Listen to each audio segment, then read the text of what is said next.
Awesome. All right. So we just need to add this to a page with parent signature is what Liz is asking. So we, the page with the thing. Is that in reference to the document that we sent earlier? Just adding that? I believe, yes. So we just need to add the signature page to your existing AUP. Yes, and the only thing I would make sure they have is the link. So if it's an email that you send to the parent, because remember one of the links that I sent was a Google Doc that was a request form. So in that request form, it states, and it has the link as well, where they're gonna say yes. I'm okay with the yes, but some of you, I know you principals, you wanna have a physical signature. That's okay.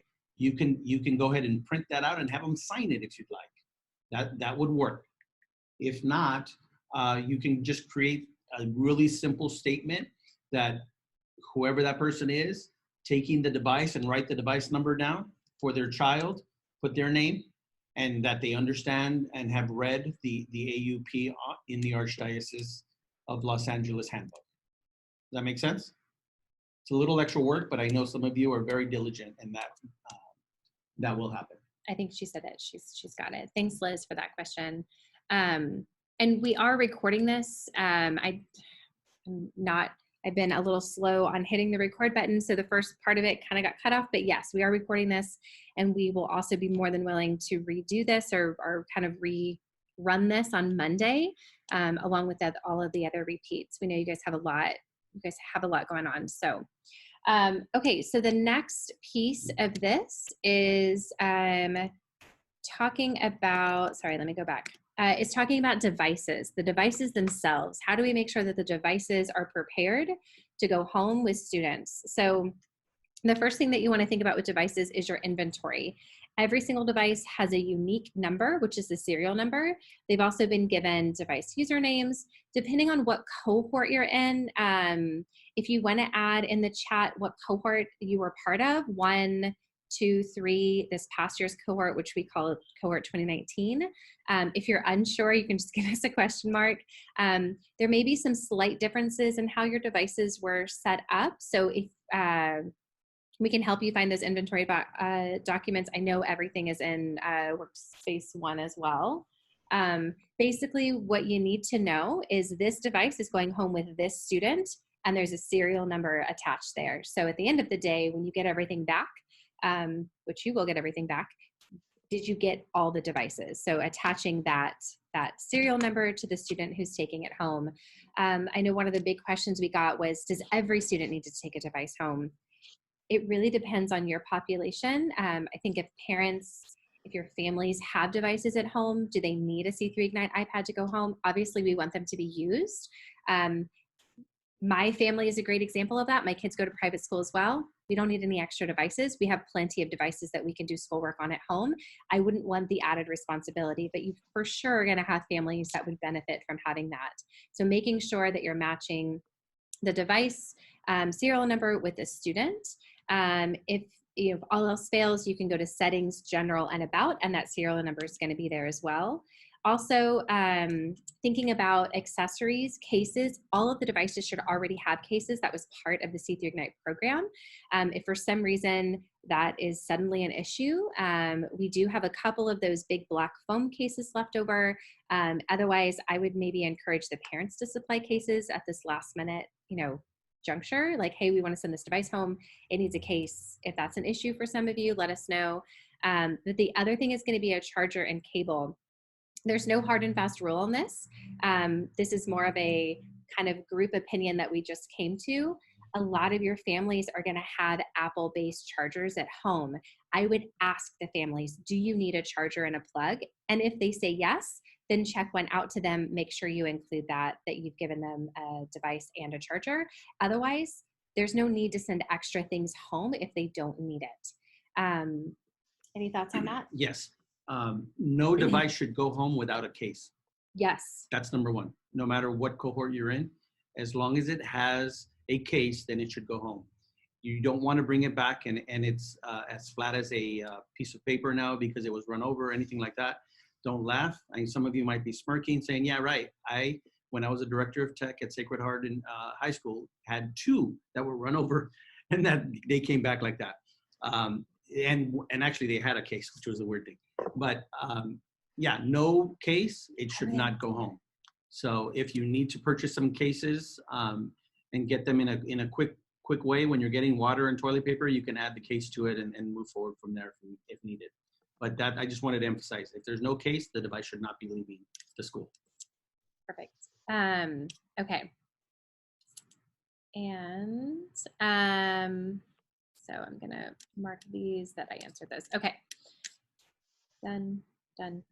Okay. What else is on this? So I've got to move. I know you guys don't see it, but I got stuff in my way. Device label. Again, this is going to go back to what cohort your school was in. Cohorts 3 and 2019, so 3 and 4, the last 2 years, the 2019-20 school year, 2018-2019 school year, all of those devices should have a label on the back of them that says like a school code number. It should have other information on the back. If you were in an earlier cohort, it just depends. Make sure that the device is labeled. I don't know how many families have a multitude of iPads laying around, but it would be really nice to be able to say, oh, here's the school iPad, and make sure, kind of like a library book, make sure that it's listed as school property. Obviously, if they were to go into settings, they could see that it is a managed by the Archdiocese of Los Angeles. It's having something physical on the device, even if it's just in Sharpie marker, is always helpful. And that's kind of like the physical aspects of it. The next part, and I think we should have kind of moved this underneath, is the iOS updates. If it's been a while since you've updated your iOS, I know it's an extra step, but I would highly recommend making sure that everything is fully updated. I know you can push updates from Workspace ONE, but you do have to physically accept that update on each and every device. It doesn't take long to do that, just setting them up and going to settings, going to about updates, and making sure that every single one of those is pushed. Sometimes you're going to get that little red indicator that an update is ready, sometimes not. So just double checking that before you send them home. 99% of technical issues that happen with applications, my app's not working, my app's not connecting, the video's not working. A lot of times that happens when the OS is not updated correctly. The OS updated correctly allows the apps to update correctly. So just making sure that that is as smooth as possible for the parents is really helpful. And also letting the parents know what the passcodes are going to be. So hopefully the students know what the passcodes are, but it's not a horrible idea just to let the parents know student device is going home. The unlock passcode is XYZ, so they can get into the iPads as well. And just to jump off of that, if you do need to update stuff, you obviously can do it from the iPads directly in the settings screen, or even in Workspace ONE, you can remotely push an update out by accessing the device details. And that's where the serial number is important, so that way you push the updates to the correct device. Right. And Paulette, the question, the question about you don't actually have to go to Workspace ONE to check on the iOS updates. That's just a simple device check. So on your iPad, going to settings, you should be able to check to see if the operating system is up to date.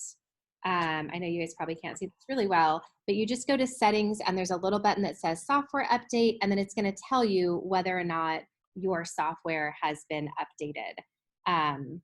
It's just a really simple, I know you probably can't see that, but it's something that's on the device itself. When our let's see. Perfect. Thanks, Paulette. Let's see, a question. When our iPads update automatically, they also remove our students as assigned users. How do I prevent that? I've been trying to resolve that for months. That is going to be a sprint question. I don't know if that's something that they can immediately answer, or if that's something that they need more information on and can come back to you on. Have you sent that to our support box?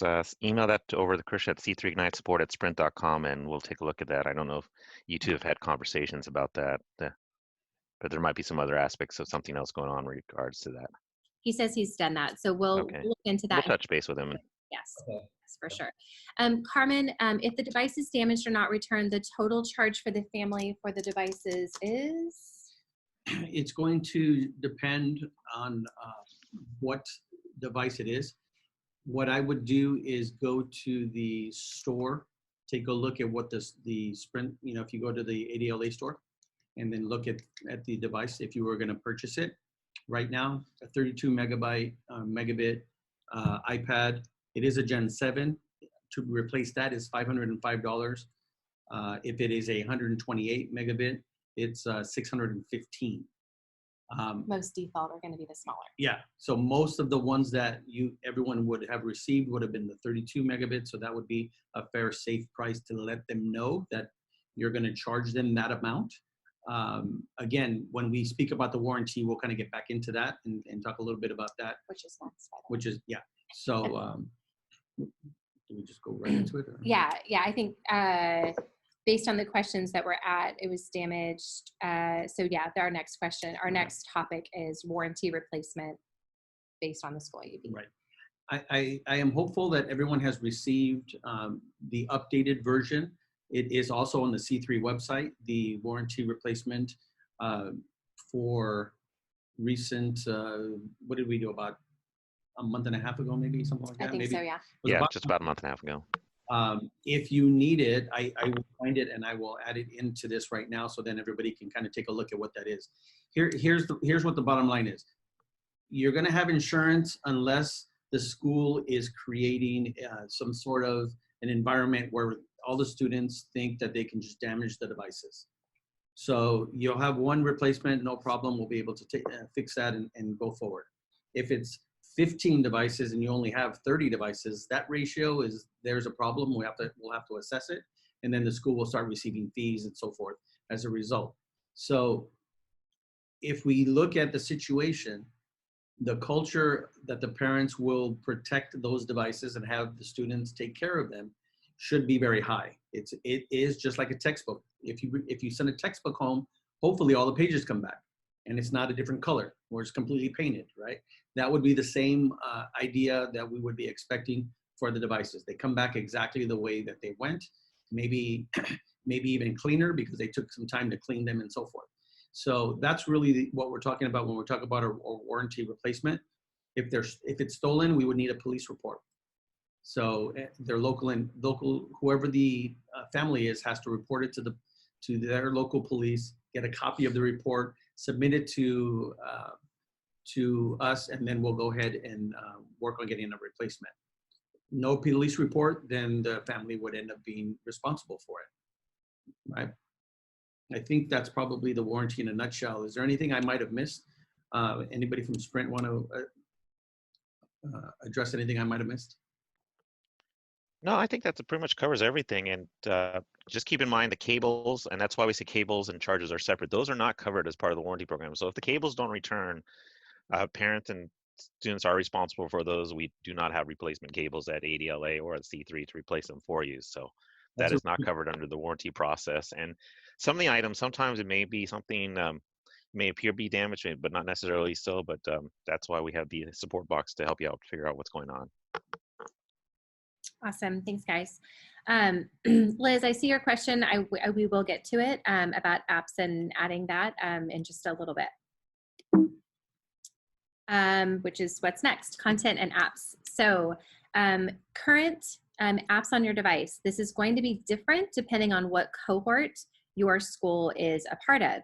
So if you don't know, think about how many years have you had these iPads. If it's been several years, you're probably part of one of the earlier cohorts. If you've been a part of cohort 3 or 4, basically the last 2 school years, then you've got a little bit more of a curated list of applications. And of course, you've probably been adding applications on as the school year has progressed. One of the first things to think about is, are there any apps that need to be added to the platforms so your students can communicate with teachers and other things? So some of the the apps that we've been suggesting for devices that are going to go home are things like Zoom, which is what we're using today, Google Meet, which if you have a Google for Education domain and account set up for your students is definitely something that you can use. Additional apps could be using Drive, and what else am I missing? YouTube. Edpuzzle is a really popular one that was talked about today. Seesaw should already be on the devices. Very few of the schools asked to set up their own apps, and so your list might be different. We do have a list of all the apps that we recommend when we set up the devices, when we do professional development. We can make sure that that list is available to you. It's also on the sprint.com/C3Ignite page. The great thing about pushing apps is you can do that remotely. You don't have to have the iPads in your physical presence to make sure that those apps are pushed out. One of the suggestions that we would make is actually removing some apps. So something that we did for this most recent cohort for C3 Ignite is we actually removed a couple of the apps that students don't really need. And we didn't like remove them, we just hid them. And there's a way that you can do that in the profiles. And I'm going to let Christian talk about that in just a second. We've got some steps for you to be able to walk through that. Examples of that would be like hiding iTunes, hiding the App Store. We don't want parents going on and adding their own information into the device and downloading apps, willy-nilly. You want to be able to push out those apps from your Workspace ONE accounts. And so if you need refreshing on how to do that, we have those links and those online tutorials and videos and stuff. All of that's linked. It's all on the Sprint Support website. If you haven't become familiar with that yet, I'm assuming that you will.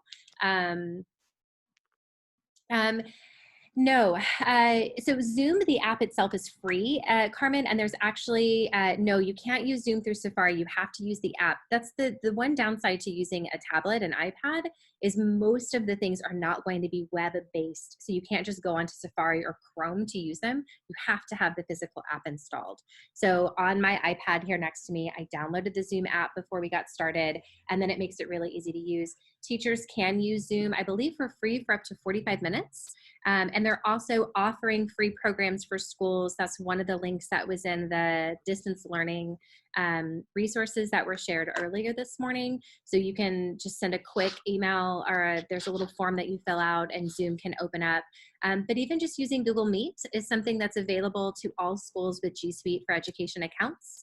And we know most of our schools are using G Suite accounts.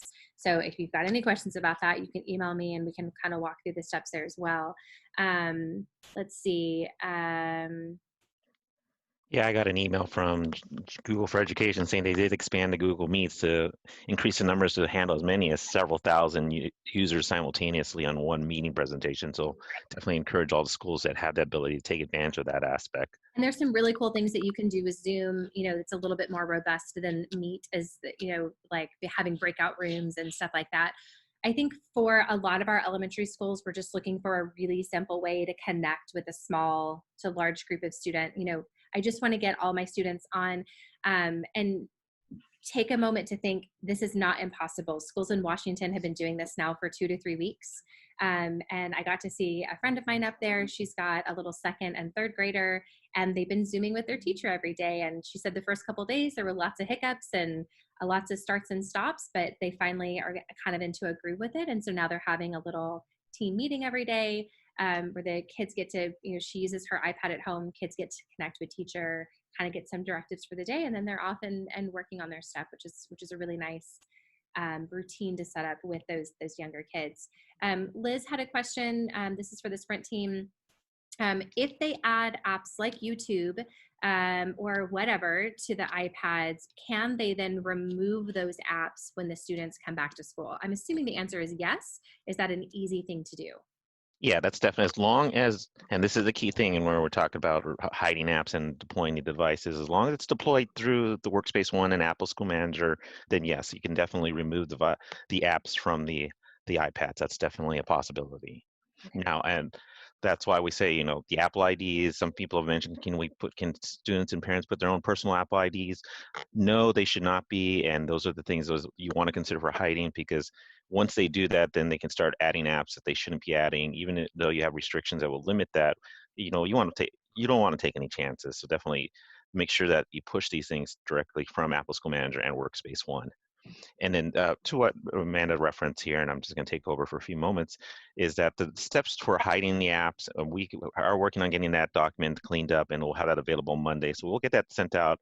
It's not too complicated of a process to do.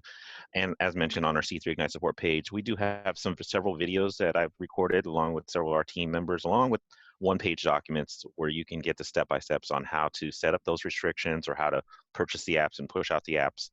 So which, as you see on the screen there, we have several training options available. These are the ones that are available on the website. We do have our monthly webinar, and if there's a lot of confusion, still email us. Don't be afraid to ask questions, just like you're asking in this webinar. That's great, that's awesome. Definitely feel free to email us your questions, concerns after today, and we will gladly assist you. We will set up our own custom webinars for schools as you need it if you have unique scenarios or you have challenges that we can't answer today. And then just Phyllis had a really great question in the chat about, can we limit what they can see on YouTube? And yes, parents should be concerned, because not in a overblown way, but yes, there's always a concern. We're going to talk about a little bit about this when we get to like filters and what's in place already, what's been added. There's no easy way once, and you guys can correct me if I'm wrong, and maybe we can just switch the slide here, because that's next is restrictions. When we put something like YouTube on the iPad, there's going to be some built-in restrictions there, but there's ways to get around that. So one of the ways that you can help is by using an app like Edpuzzle. So the student is watching the video through another service that actually has a lesson built around it. Does that take more time than just sending a YouTube video out? Yes, it does. You can also share videos with students in things like Seesaw. So there's lots of other ways to share like a curated video without just giving them the app, full out. One of the big things I can suggest to parents, especially with the younger students, is as difficult as it's going to be to manage. I don't know if they're like me. I'm working from home next week. I've got my 2 kids home for the next 2 weeks. They're going to be doing different things.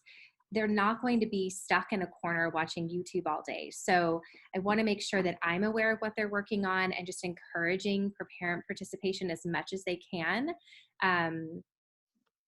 What else can I add?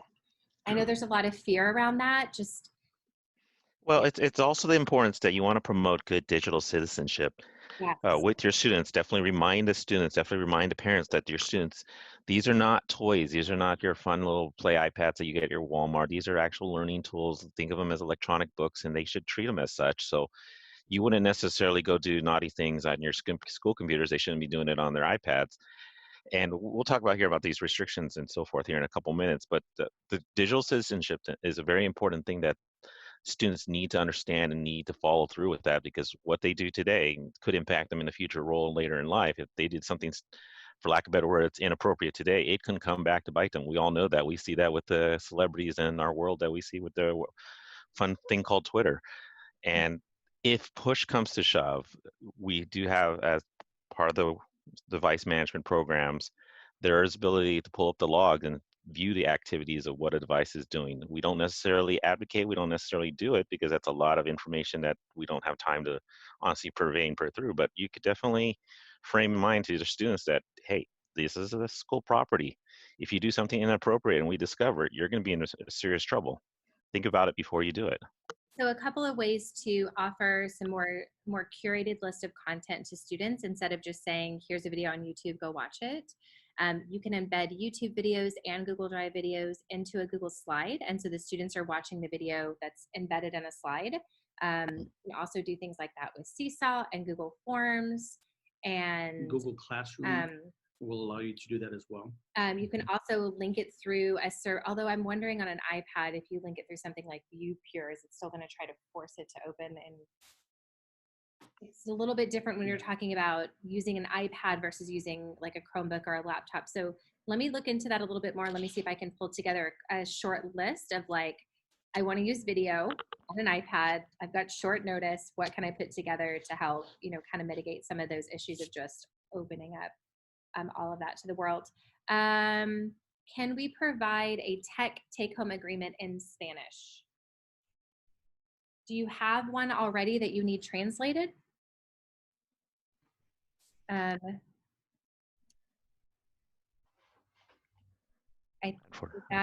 think that I don't have any right now. We'd have to, in if elementary. any schools have any, we'd greatly we could appreciate some If you samples. already have one in English, I know we have some translation teams. Yes.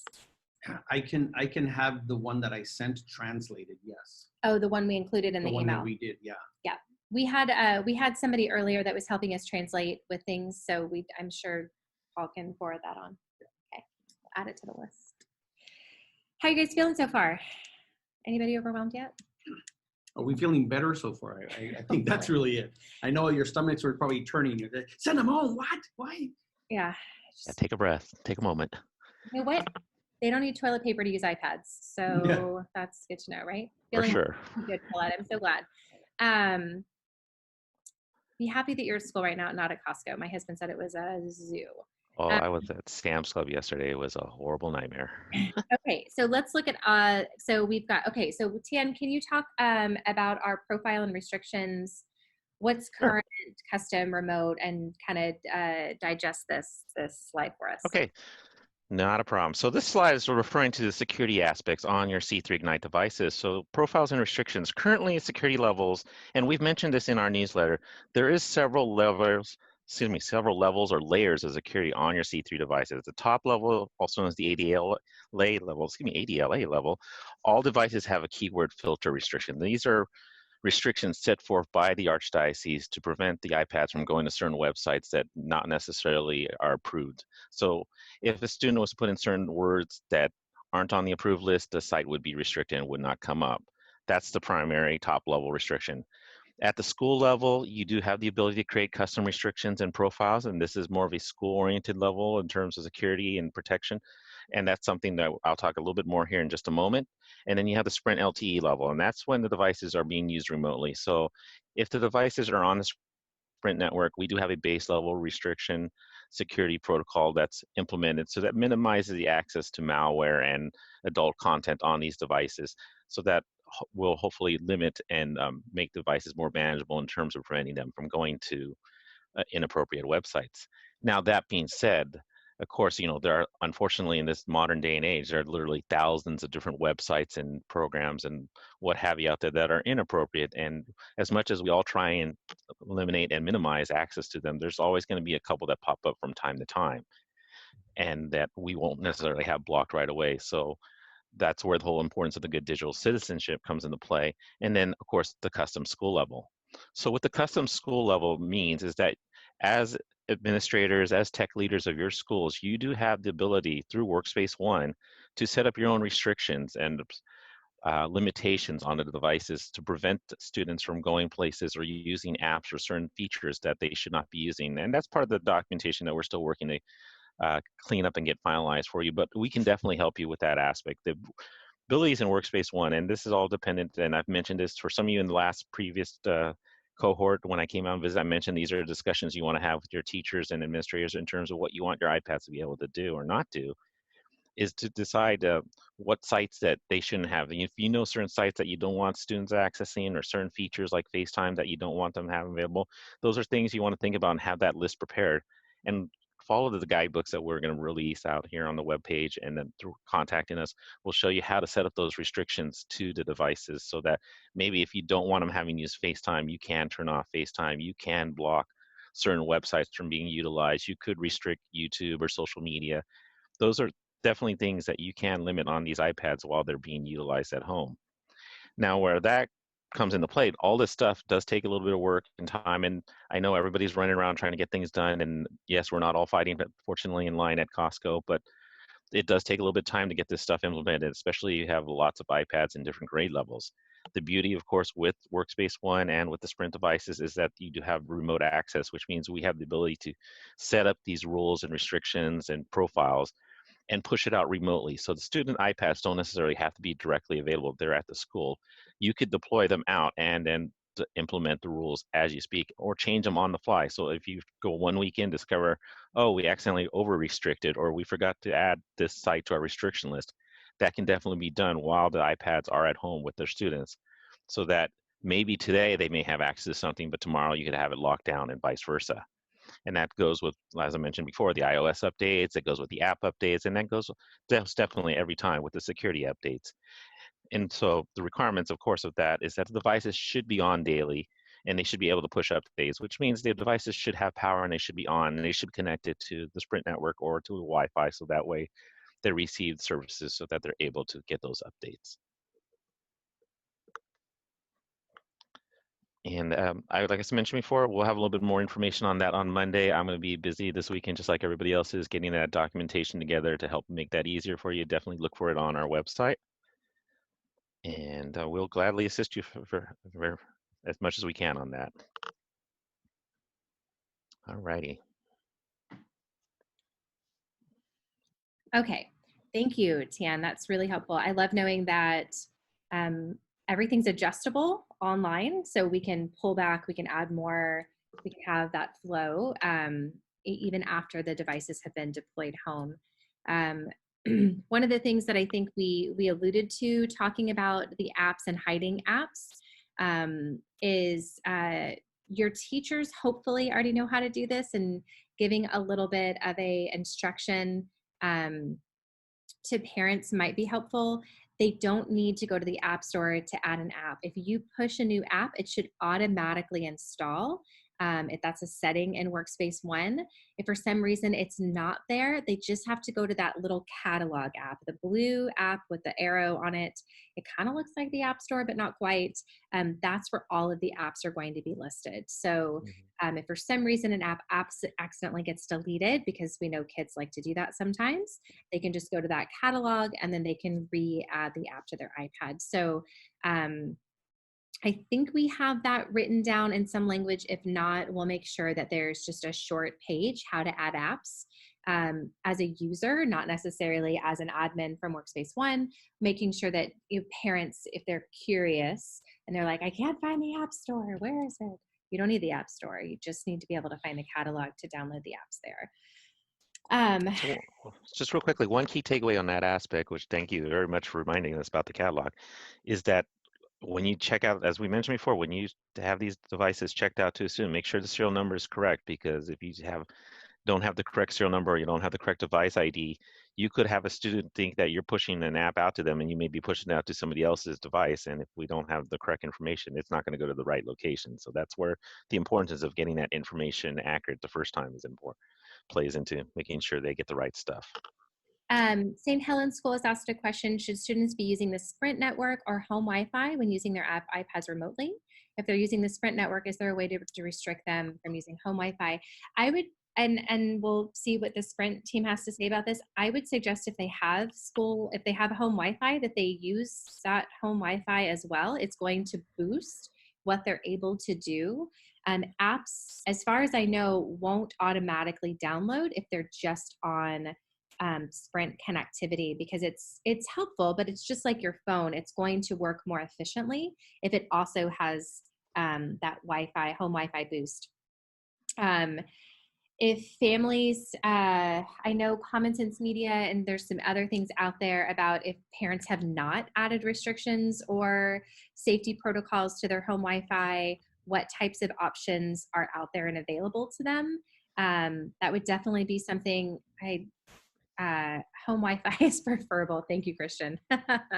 I mean, that does use data, and it's just going to bottleneck what the students can do on that device. Now, that being said, if a student doesn't have Wi-Fi at home, the iPads do have connectivity, and they also can run as a mobile hotspot for up to 10 devices. So you kind of have two sides of that coin. If there's home Wi-Fi, we feel like they should be using that home Wi-Fi.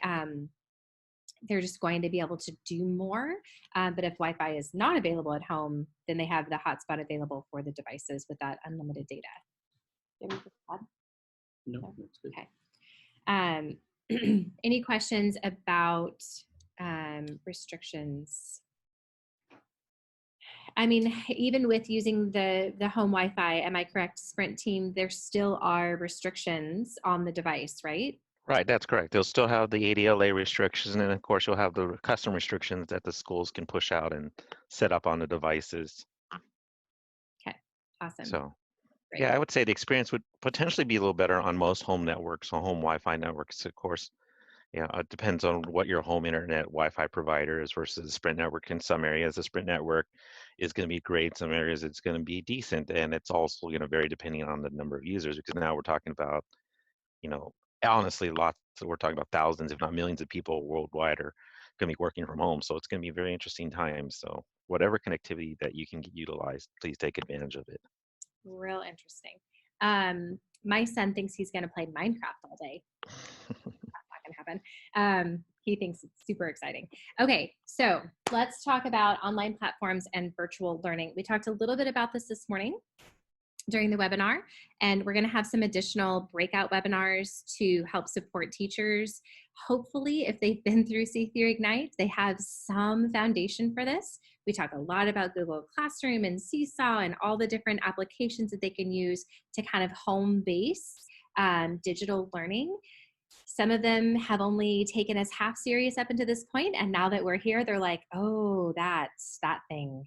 Maybe I should have been using that before now. Or maybe you've got teachers that are like, I got this. We've already been using this. The kids are going to do so great. We've got a whole bunch of resources provided in the distance learning bit.ly that's linked here. Paul linked it in the chat for us. This slide is pretty sparse because it's more about talking about what do you already have.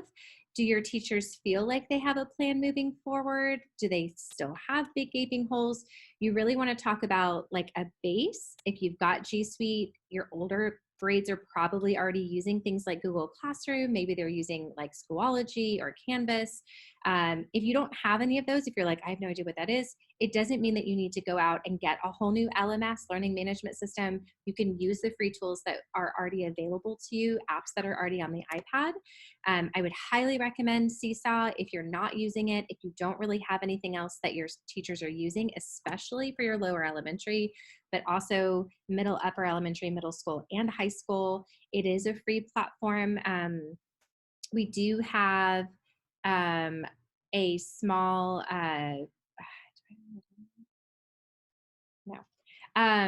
there are some really great tools and some free resources that you can utilize. In the distance learning folder, there's a running list of websites. So many organizations and companies are offering free Wi-Fi, free upgrades, webinars, conferences. CUE next week, the Computer Using Educators Conference out in Palm Springs, has completely gone virtual. Lots of organizations are offering virtual and free conferences over the next couple of days. I'm sure Google's going to be coming out with more. Everybody's trying to rally to support the teachers that are stuck in this predicament. So if you feel like you're not seeing any of these resources, I promise they're there. Let us help you kind of direct into that path. There's some really great like sample plans that your teachers can put together, and then just figure out how are your students going to be turning in work. Is it just going to be a picture and they're going to email it to you? Or do you want to go a step further and utilize a platform like Seesaw or Google Classroom or some of those things to help kind of facilitate that process? So any questions about what platform do we use? Does it matter? Can we all use the same one, different one? How are you guys feeling as far as setting that up? How are your teachers feeling? Question for TK and Kender. Seesaw is really great for that, because if I'm sending home a bunch of like do with mom and dad activities, it's not necessarily that the student is going to be on the iPad doing the work. I want the parent to be able to capture what my student is doing and turn that in. So the other thing that you could utilize with or without Seesaw is taking a short video explaining, okay, guys, we're going to practice, you know, the letter A today. And then they kind of have a short video explaining what they want to do. The student does that practice, and then the parent can submit either a picture of a video showcasing how they finished it. So something as simple as that. It doesn't have to be that 4-year-old stuck on an iPad for 2 hours a day trying to do stuff from the teacher. for home with parent. My suggestion, Liz, for that, Liz is asking, I want to know how to best support those teachers for home with parent with TK and Kinder. Figuring out what type of video resources, either submitting those through Seesaw or otherwise, that you can send home. If you are using Seesaw, even the free version, the activity feature is filled with free, ready to use activities in every single grade level, and it's all sorted for you. So going on there and finding activities that the students can do with mom and dad, and really making that, an interactive experience between student and parent, and then being able to capture that learning and sending that home. That would be, I know that's what a lot of the teachers that I know up in Washington have been using that platform, and it's working really, really well for them. Liz, if you want, and if anybody really, if you want to do something either after this call or some other time tonight or this weekend and kind of run through another quick overview of Seesaw, let me know. You can either let me know here in the chat or you can email me separately. I'm more than happy to jump on a call with you and kind of walk you through that, or even walk your teachers through that. We've got some stuff. Yeah, totally. Liz, just email me. We'll set up a time, whether it's tonight or this weekend. That goes for anybody as well. Paul will type my email address into the chat for you guys if you don't remember it. And we can set up time to kind of walk through that with you guys. Same thing with Google Classroom, with Google Forms. I just want to create a Google site. If you don't already have a plan in mind and you just want to brainstorm that, this is what I have, this is what my teachers need, what do you recommend? Sometimes that answer is going to look different based on what your teachers are doing. I do know so many of the schools because we've been working with you for a couple of years now. If I don't know you, if I don't know your teachers well, it's not going to take long to get up to speed. I really, really, really mean it when I say email me, call me. I will walk through any and all of that with you so we can come up with a solution that works best, that doesn't require hours and hours and hours of preparation on your part and on your teacher part and on parents' parts. Because as much as we would love to just say, play Minecraft all day, it's probably not the best use of their time. What? Why not? And we'll be so disappointed. But Mom, Fortnite is part of homeschooling, right? Yeah, Okay. sure. So is anybody already planning on, like, you already know, like, yes, my teachers are using Google Classroom, my teachers are going to be using Seesaw, we already have these things in place, we're already moving forward with that. Feel free to talk about that in the chat, or no, I'm still going to need a ton of help, or we're still trying to figure that out. More than likely you have at least one teacher on your staff that's feeling confident about this. Really encouraging your teachers to work together to kind of combined resources. There's so much out there, and they don't have to go broke on teacher pay teachers to create lessons for their kids. Is there going to be an additional, yeah, okay, we'll add your email, St. Helen, to the Seesaw list. We'll figure that out, whether it's tonight or something on Monday. Is anybody interested in something this evening? At some point I do have to drive back to Orange County, but definitely. Paulette says teachers 4 to 8 are using Google Classroom, okay, and Seesaw for primary grades, and we're also working with Dojo. Junior high, Google Classroom, great, perfect. Arturo, if your students are using, I know some of the schools, it just depends on the school, some of the schools are allowing students to utilize Gmail within their G Suite domains. So some schools may want to add the Gmail app to those iPads for those situations. I wouldn't recommend that just blanket adding for everybody. But if you, where was I at the other day? I was at St. Cyprian in Long Beach, and their middle school students do have access to using their Gmail in like an intranet setting where they can only email each other. So adding that Gmail app is really helpful. If you're having technical issues because the devices were being shared and now you can't log in, whatever, the Sprint support box is going to be helpful with that. And then, of course, if for some reason Sprint can't figure out the answer and it's app-based, then they will loop me into that as well. Yeah, so using Gmail, I always recommend using the Gmail app for G Suite instead of the native mail client. With Apple, it's just a little bit easier personally, I feel like, but go for it. Okay, so part of the email that I sent out, I gave you or at least I gave everybody an opportunity to create their own school help desk, because one of the issues that you're going to have, that's the next slide actually. One of the issues that you're going to have is somebody's going to say, the parent's going to call at like 6 o'clock, send an email or something when they get home because little Bobby or little Cindy wasn't able to log in all day, right? That's their excuse. So in creating that help desk, that's really just so that whoever is in charge of the iPads can go ahead and try to solve the problem, so that way it doesn't take all day or a couple of days for them to be able to get online. For those of you that are unaware, maybe you're not a principal, but you're on because you handle the iPads. Basically what I set up, because we have a large number of schools that use Google, was to set up a Google Voice number with, create a help desk at your domain. So, help desk at St. Raymond's, and then that email then should have its own Google Voice. Obviously, the tech person is going to have to be able to access Google Voice under that email to find out if anybody's calling. One of the reasons is to create a boundary so that you're not sharing personal information, personal cell numbers, home numbers, all these different things, obviously, because we want that boundary. That's the first thing. But it's also not going to be the only help desk, because we have a help desk that's already set up for you. So, and that's the C3 Ignite support at Sprint. So what you would do is you get the request in from the student or the parent, whoever's trying to log in or do whatever they're trying to do, something that's over your head, you would then contact the C3 Ignite team and try to see if they can help you solve it. If you can't, they probably will, because they're excellent and elite, so they'll be able to get that done. But again, it's in case there was a little bit of confusion with that, do not go ahead and think that now you are the support team and you have all the answers, because in reality, there's going to be something over your head.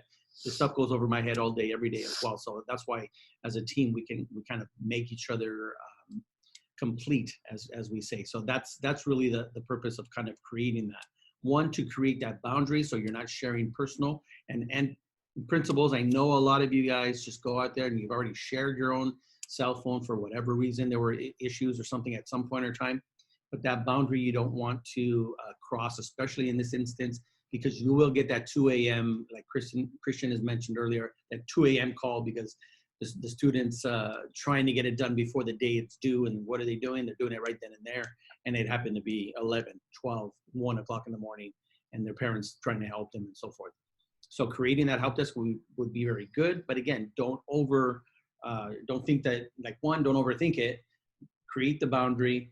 It's a real simple, basic setup. And remember that you actually, as either the principal or the point of contact for the Ignite iPads, you have support. Okay, hopefully everybody's clear with that. So just, and I'm going to reiterate this too, and I'm sure the Sprint team will be shaking their head. The C3 Ignite support at sprint.com is for the school, mainly the principal, to request support from the Sprint team.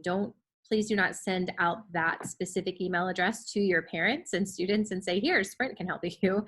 That support is specifically for principals. We kind of want to like triage those requests and submit from one contact.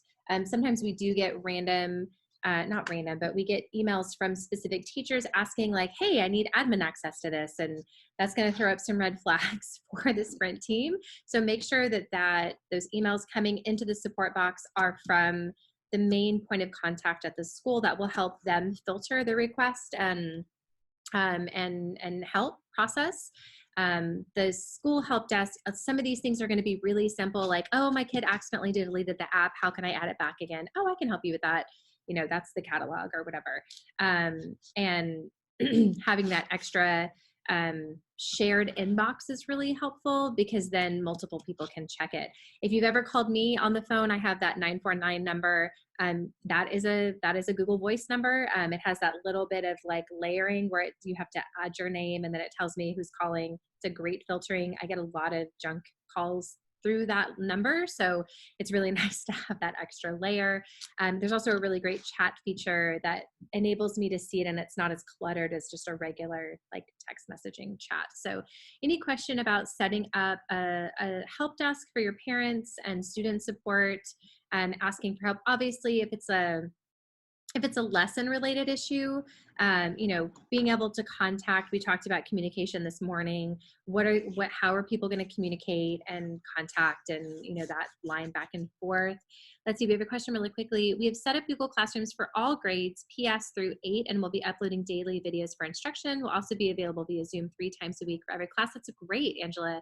What a wonderful setup that you guys have already set up. And I think parents are really going to appreciate the consistency and structure from preschool all the way to 8th grade. Yeah, and that's really important that you create a vision of what the expectations will be. Don't just kind of say, all right, you guys go figure it out and here's all the tools. You have to provide a vision. Start with that and then say, here's what the expectations are.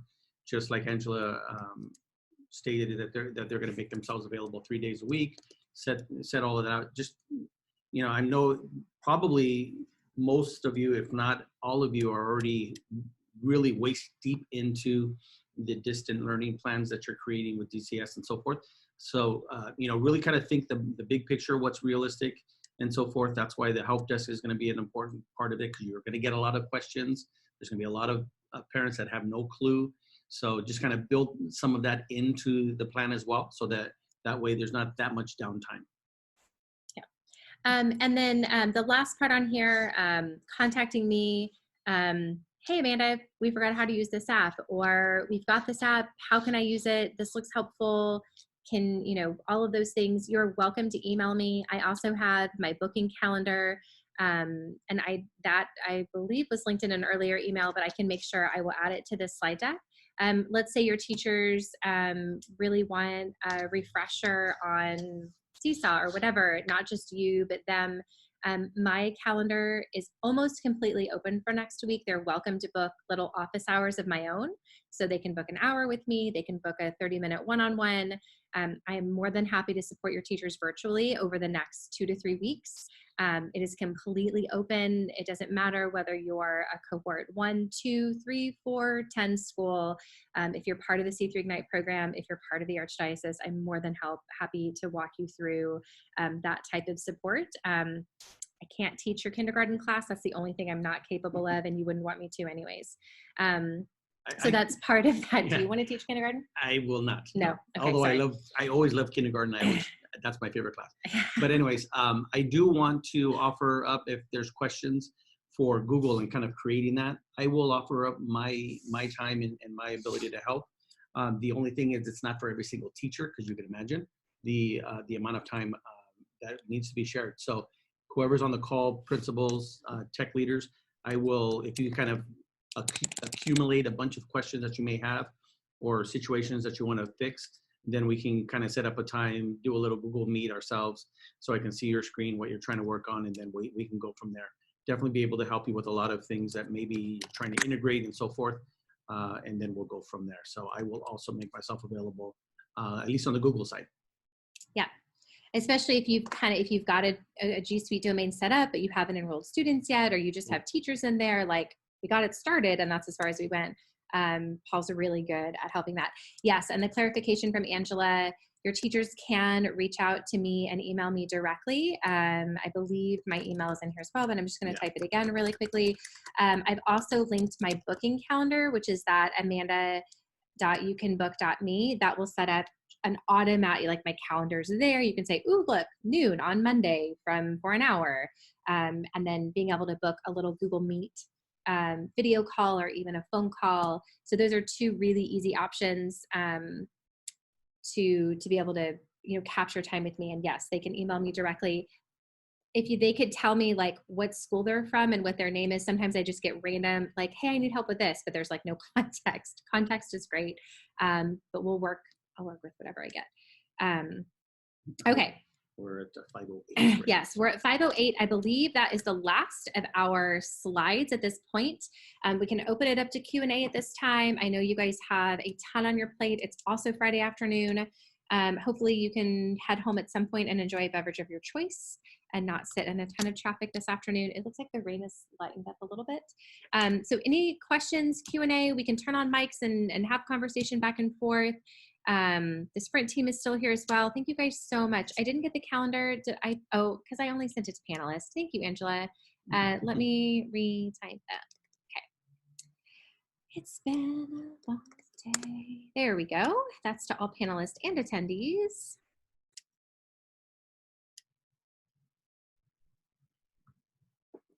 And then Angela, I had reposted your what you had said about how you had set up your class. I'm just going to repost that in the chat as well.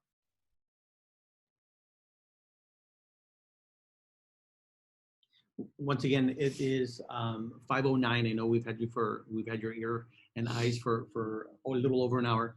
We understand if you guys want to kind of jump into something else. I know there was another meeting earlier as well. So if there are no questions, you have all the contact information. Hopefully you know who to kind of direct your questions towards. Worst case scenario, if you have no idea, the only thing you remember is C3 Ignite support. They will make sure they get everybody who is intended the question that information as well. Yes. So even though you have my information or Amanda's, if you're working at 2 o'clock in the morning and you're trying to think of something, I can't remember, and you send it to them, eventually we'll end up getting it when we wake up, and then we'll go ahead and kind of get back in contact with you. So with that, if we don't have any other questions, we will go ahead and let everyone go. And we thank you for your time. Hopefully this has been helpful. We will take a look and see if we can schedule, because we don't want to have too many webinars. I know you guys have been webinared out today. Yeah. For next week as well, we want to see about about that seesaw. There's a lot of C's in there. Okay. We'll look into that seesaw for everybody who's interested. We'll make it available. Yeah. Well, yeah, we'll find a time on Monday. There's also a bunch of Friday Fish. There's also a bunch of free resources available on the Seesaw website. And again, in that distance learning page that we shared earlier, there's going to be a ton of stuff there too. We'll make sure that, communication, I know lots of emails are going out. Just reach out to us. I think we're getting a lot less emails than y'all are at the moment. That may switch as the days move on, but we're going to get through this together. I promise. Don't hesitate to call. As we tell the students, right? No question's a dumb question. Right. Just the one not asked. So make sure you ask. Share, and then we'll share. Anybody wants to share anything, send it to us, and we'll find out. What I'll do on the C3 website is create a distance learning page, and I'll start just sharing all the resources as well that we've covered. Thank you guys so much for joining us. If you need anything else, please reach out. We really appreciate your time today. Let us know how we can help.